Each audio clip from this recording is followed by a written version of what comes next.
आज दिन भर की कई महत्वपूर्ण खबरें निकल के सामने आ रही है। चलिए एक कर विस्तार से बताते हैं। उससे पहले चैनल को अब तक सब्सक्राइब ना किया और फॉरवर्ड चैनल सब्सक्राइब कर दें, लाइक कर दें, शेयर कर दें ताकि इसी तरह की खबर आप हर रोज देख सकें। चलिए शुरू करते हैं पहली बड़ी खबर। हरियाणा विधानसभा चुनाव जैसे जैसे करीब आ रहे हैं, राज्य में सियासी सरगर्मियां तेज हो गई है। पहले कांग्रेस और भाजपा की तरह आम आदमी पार्टी ने भी अपने दम पर हरियाणा में विधानसभा चुनाव लड़ने का ऐलान किया था, मगर अब ऐसा लग रहा है कि धीरे धीरे आपकी मंशा बदल रही है। ऐसा बताया जा रहा है कि आने वाले हरियाणा विधानसभा चुनाव के लिए कांग्रेस और आप हाथ मिला सकते हैं।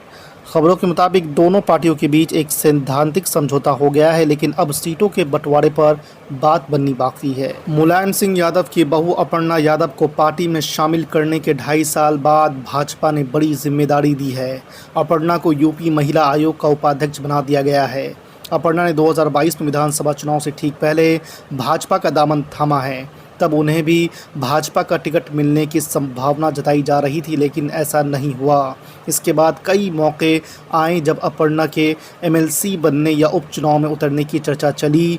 पार्टी के संगठन में भी उन्हें कई जिम्मेदारी नहीं मिल सकी। मुख्तार अंसारी के विधायक बेटे अब्बास अंसारी के जल्द जेल से बाहर निकलने की उम्मीदों को बड़ा झटका लगा है। अब्बास के खिलाफ गैंगस्टर का एक और मुकदमा दर्ज हो गया है। अब्बास और उसके गैंग के 4 अन्य सदस्यों के खिलाफ ये मुकदमा चित्रकूट में दर्ज किया गया है। अब्बास इस समय कासगंज जेल में बंद है, जबकि मुकदमे में नामजद 4 अन्य सहयोगी जमानत पर बाहर है। समाजवादी पार्टी के अध्यक्ष अखिलेश यादव ने कहा है कि 2027 के विधानसभा चुनाव में भाजपा का सफाया होगा और देश की राजनीति उसके चुनावी परिणाम से प्रभावित होगी। भाजपा की सरकार में निर्दोष लोगों को सताया जा रहा है।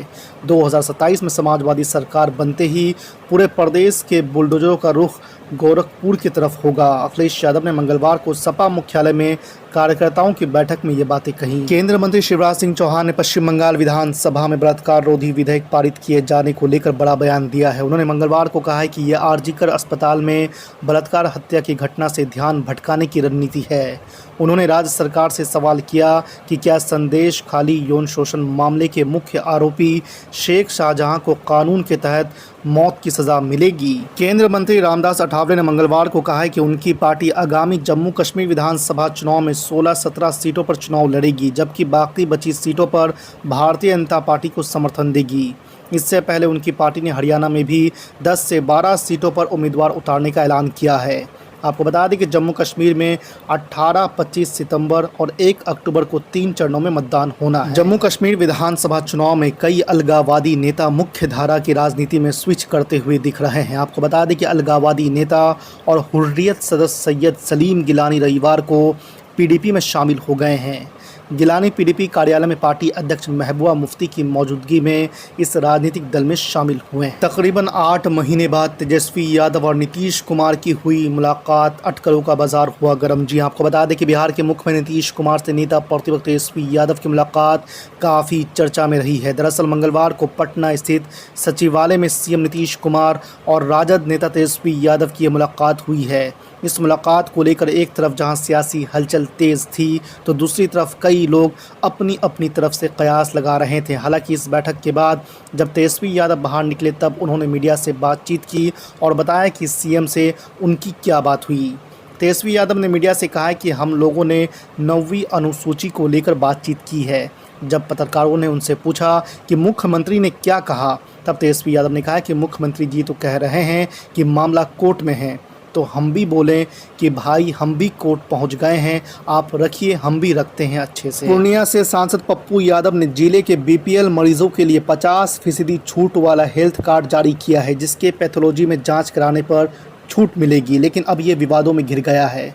दरअसल सांसद ऑफिस से जारी किए गए हेल्थ कार्ड में ज़्यादातर डायग्नोस्टिक सेंटर टेक्नीशियन चला रहे हैं, वहीं डॉक्टर उपलब्ध भी नहीं है और कईयों का रजिस्ट्रेशन भी नहीं हुआ है। वहीं सांसद पप्पू यादव ने अपने इस कदम को गरीबों के हित में बता रहे हैं। बिहार में सदस्यता अभियान को गति देने के लिए मंगलवार को भाजपा विधानमंडल दल की बैठक हुई। प्रदेश कार्यालय में हुई इस बैठक में पार्टी के सभी सांसद, विधायक और विधान पार्षद शामिल हुए। सभी को सदस्य अभियान में बढ़ चढ़कर भाग लेने की जिम्मेदारी सौंपी गई है।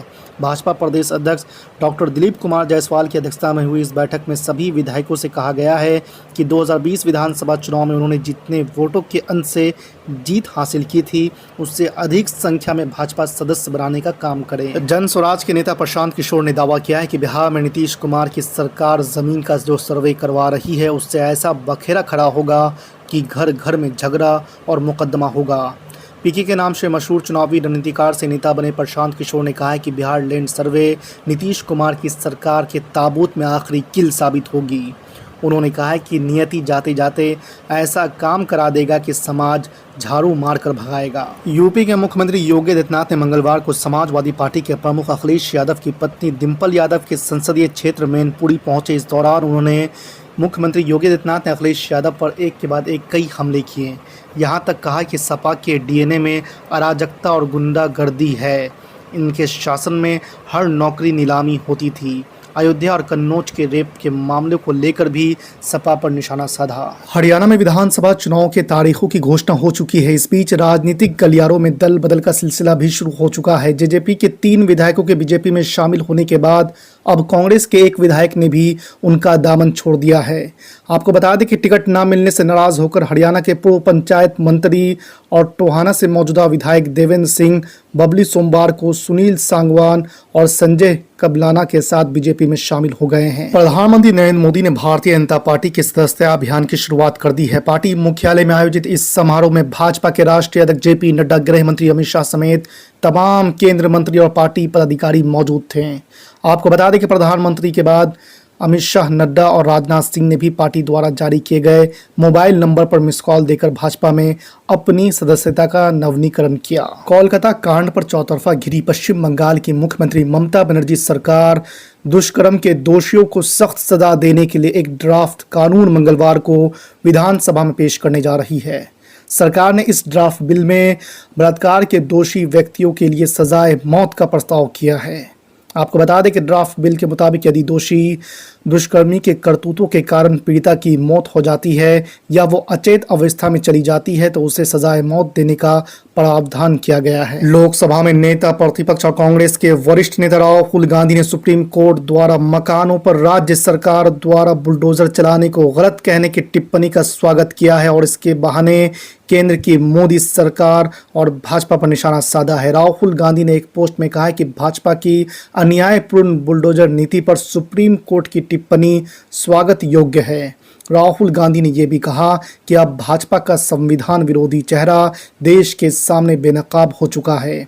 उन्होंने कहा कि देश बाबा साहब के संविधान से चलेगा, सत्ता की चाबुक से नहीं। दिल्ली वक्फ बोर्ड अनियमितता मामले में ईडी ने सोमवार सुबह अमानतुल्लाह खान को उनके ओखला स्थित घर से गिरफ्तार किया है। खान को दोपहर बाद रोज एवेन्यू कोर्ट में स्पेशल जज राकेश सयाल की अदालत में पेश किया गया, जहां ईडी ने अमानतुल्लाह खान की 10 दिन की रिमांड की मांग की, जिस पर अदालत ने अपना फैसला सुनाते हुए 4 दिन की रिमांड स्वीकार कर ली है।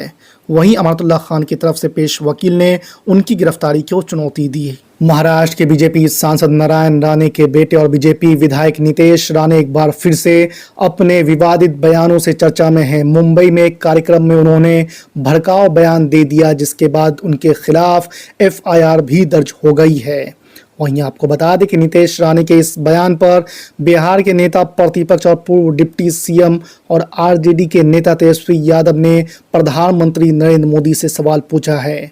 तेजस्वी यादव ने वीडियो अटैच करते हुए ट्वीट किया और लिखा है कि देशवासियों के लिए जहर उगला जा रहा है। यह व्यक्ति प्रधानमंत्री नरेंद्र मोदी जी के प्रिय वरिष्ठ सहयोगी बीजेपी सांसद नारायण राणे के बेटे बीजेपी एमएलए हैं। लाल टोपी और काले कारनामे कहकर समाजवादी पार्टी और उसके मुखिया अखिलेश यादव पर मुख्यमंत्री योगी आदित्यनाथ के हमले के बाद अब डिप्टी सीएम केशव प्रसाद मौर्य ने निशाना साधा है। केशव प्रसाद मौर्य ने लाल टोपी के साथ जालीदार टोपी को भी जोड़ दिया है। केशव मौर्य ने अखिलेश यादव पर हमला करते हुए सोमवार को कहा है कि सपा लाल और सफ़ेद जालीदार टोपी के बीच झूलती रहती है। केशव के सफ़ेद जालीदार टोपी से मतलब मुस्लिम समाज की टोपी से है। दिल्ली के मुख्यमंत्री अरविंद केजरीवाल के करीबी विभव कुमार को सुप्रीम कोर्ट ने जमानत दे दी है। विभव राज्यसभा सांसद स्वाति मालीवाल पर कथित हमले के आरोप में जेल में बंद थे। सर्वोच्च अदालत ने आदेश दिया है कि जब तक सभी प्रमुख गवाहों से पूछताछ नहीं हो जाती तब तक विभव कुमार केजरीवाल के निजी सचिव के तौर पर काम नहीं करेंगे और न ही मुख्यमंत्री के आधिकारिक आवास में घुसेंगे। कोलकाता के RG Kar medical college and hospital के पूर्व प्रिंसिपल संदीप घोष को गिरफ्तार कर लिया गया है। रिपोर्ट के मुताबिक ये गिरफ्तारी भ्रष्टाचार मामले में हुई है। संदीप घोष के साथ 2 वेंडर विप्लव सिंह और सुमन हजारा और उसके अतिरिक्त सुरक्षा कर्मी अफसर अली को भी अरेस्ट किया गया है।